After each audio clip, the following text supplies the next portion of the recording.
ವಿಧಾನ ಪರಿಷತ್ ಅಡ್ಡ ಮತದಾನ ರಾಜ್ಯ ರಾಜಕೀಯದಲ್ಲಿ ಭಾರೀ ಕೋಲಾಹಲವನ್ನು ಸೃಷ್ಟಿಸಿದೆ. ಅದರಲ್ಲೂ ಕೂಡ ಗದಗ ಜಿಲ್ಲೆ ಶಿರಹಟ್ಟಿ ತಾಲೂಕಿನ ಶಿರಹಟ್ಟಿ ಮತಕ್ಷೇತ್ರದ ಶಾಸಕರ ಹೆಸರು ಕೂಡ ತಳಕು ಹಾಕ್ತಿದ್ದರು.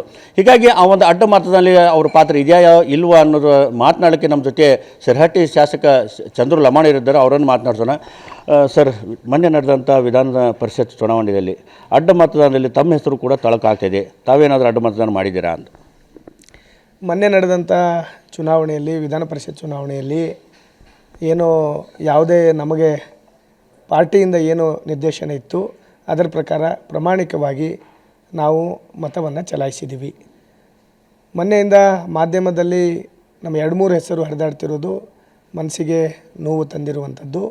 ಅವತ್ತಿನ ಚುನಾವಣೆ ಪ್ರಕ್ರಿಯೆಯಲ್ಲಿ ತಮಗೆಲ್ಲರಿಗೂ ಗೊತ್ತಿದೆ, ಒಬ್ಬ ಅಭ್ಯರ್ಥಿಗೆ 28 ಮತವನ್ನು ಕೊಡುವಂಥ ಏನು ನಡೆದಿರುವಂಥ ಪ್ರಕ್ರಿಯೆ. ಒಬ್ಬ ವಿಧಾನ ಪರಿಷತ್ತಿನ ಅಭ್ಯರ್ಥಿ ಆಯ್ಕೆ ಆಗಬೇಕಂದ್ರೆ 28 ಮತಗಳು ನೀಡಬೇಕನ್ನುವಂಥ ಒಂದು ಪ್ರಕ್ರಿಯೆಯಿಂದ ಭಾರತೀಯ ಜನತಾ ಪಾರ್ಟಿಯಿಂದ ಏನು ನಮ್ಮಲ್ಲಿರುವಂಥ ಟೀಮ್ಗಳನ್ನು ಮಾಡಿದರು.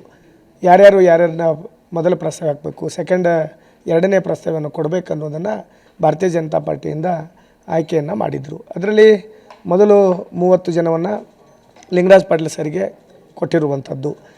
ಇನ್ನು ಎರಡನೇ ರಘು ಕೌಟಿಲ್ಯ ಸರಿಗೂ 30 ಜನ ಕೊಟ್ಟಿರುವಂಥದ್ದು. ಇನ್ನು ಉಳಿದಂಥ 3 ಜನಕ್ಕೆ ಏನು NDA ಅಭ್ಯರ್ಥಿ ಗೋವಿಂದರಾಜು ಸರಿ ಅವರಿಗೆ ಹಾಕಲಿಕ್ಕೆ ಮೇಲಿಂದ ನಿರ್ದೇಶನವನ್ನು ನೀಡಿದರು. ಅವತ್ತು ಮತ ಹಾಕೋಕ್ಕಿಂತ ಮುಂಚಿತವಾಗಿ ನಾನು ಹೋದಾಗ ಕೇಳಿದಾಗ ನನಗೆ NDA ಅಭ್ಯರ್ಥಿಗೆ ಹಾಕಲಿಕ್ಕೆ ಅವರು ತಿಳಿಸಿದ ತಕ್ಷಣ ನಾನು ಇಲ್ಲ, ನನಗೆ ಲಿಂಗರಾಜ್ ಪಾಟೀಲ್ ಸರಿಗೆ ಹಾಕಲಿಕ್ಕೆ ಕೊಡಿ ಅಂಥೇಳಿ ರಾಜ್ಯಾಧ್ಯಕ್ಷರಿಗಾಗಿರ್ಬೋದು, ಅಶೋಕ್ ಸರಿಗೆ, ದೊಡ್ಡನಗೌಡರು ನಮ್ಮ ಚೀಫ್ ವಿಪ್ ಅವ್ರಿಗೂ ಸಹಿತ ನಾನು ಕೇಳಿಕೊಂಡೆ. ಇಲ್ಲ, ಮೇಲಿಂದ ಆದೇಶ ಇದೆ, ನೀವು 3 ಜನ NDA ಅಭ್ಯರ್ಥಿ ಪರವಾಗಿ ಹಾಕಬೇಕನ್ನೋ ಮಾತನ್ನು ಸಹಿತ ಅವ್ರು ತಿಳಿಸಿದಾಗ ಅವರ ಜೊತೆಯಲ್ಲಿ ಹೋಗಿ ಯಾರು ಕೊನೆಗೆ ನಾವು ಹೋದವರು ಏನೋ 10-10:30 ಸುಮಾರು ನಾವಾಗಿರ್ಬೋದು, ಕೃಷ್ಣನಾಯಕ್ ಅವರು, ದೊಡ್ಡನಗೌಡರವರು, ಅಶೋಕ್ ಸರ್ ಅವರು ಎಲ್ಲರೂ ಕೂಡಿ ನಾವು ಮತವನ್ನು ಚಲಾವಣೆ ಮಾಡಿ ಬಂದಿದ್ವಿ. ಇದರಲ್ಲಿ ನಾನು ಇದರಲ್ಲಿ ಅಡ್ಡ ಮತದಾನ ಮಾಡಿಲ್ಲ. ಪ್ರಾಮಾಣಿಕವಾಗಿ ನನಗೆ NDA ಅಭ್ಯರ್ಥಿ ಪರವಾಗಿ ಮತವನ್ನು ಚಲಾವಣೆ ಮಾಡಲಿಕ್ಕೆ ಹೇಳಿದರು, ಅವರಿಗೆ ಮತವನ್ನು ಚಲಾವಣೆ ಮಾಡಿದ್ದೀನಿ. ಅದಕ್ಕೆ ಈಗ ಆಲ್ರೆಡಿ ಒಂದು ಸತ್ಯಶೋಧಕ ಒಂದು ಕಮಿಟಿಯನ್ನು ಮಾಡಿ CT ರವಿ ಸರ್ ಅವ್ರ ನೇತೃತ್ವದಲ್ಲಿ ಇದನ್ನು ಮಾಡಿದ್ದಾರೆ. ಹಾಗಾಗಿ ಅವರು ಈ ಕಮಿಟಿಯಿಂದ ಒಂದು ಏನು ಮಾಹಿತಿ ಬರುತ್ತೆ ಅದನ್ನು ನೋಡಿಕೊಂಡು ಅವ್ರು ಯಾರು ಮಾಡಿದ್ದಾರೆ ಅವ್ರ ವಿರುದ್ಧ ಕ್ರಮ ಆಗಬೇಕು.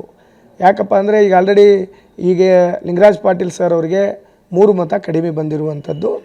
ಎರಡನೇದ್ದು ರಘು ಕೌಟಿಲ್ಯ ಸರಿಗೆ ಡಿಸ್ಕ್ವಾಲಿಫೈ ಆಗಿರುವಂಥದ್ದು 4 ಜನ. ಈ 4 ಜನ ಏನಿದ್ದಾರೆ ಇವರ ಪಟ್ಟಿಯಲ್ಲಿ, ಇವರು 30 ಜನ ಪಟ್ಟಿಯಲ್ಲಿರುವಂಥವ್ರು. ನಾವು NDA ಅಭ್ಯರ್ಥಿ ಪರವಾಗಿ ಹಾಕಿರುವಂಥದ್ದು.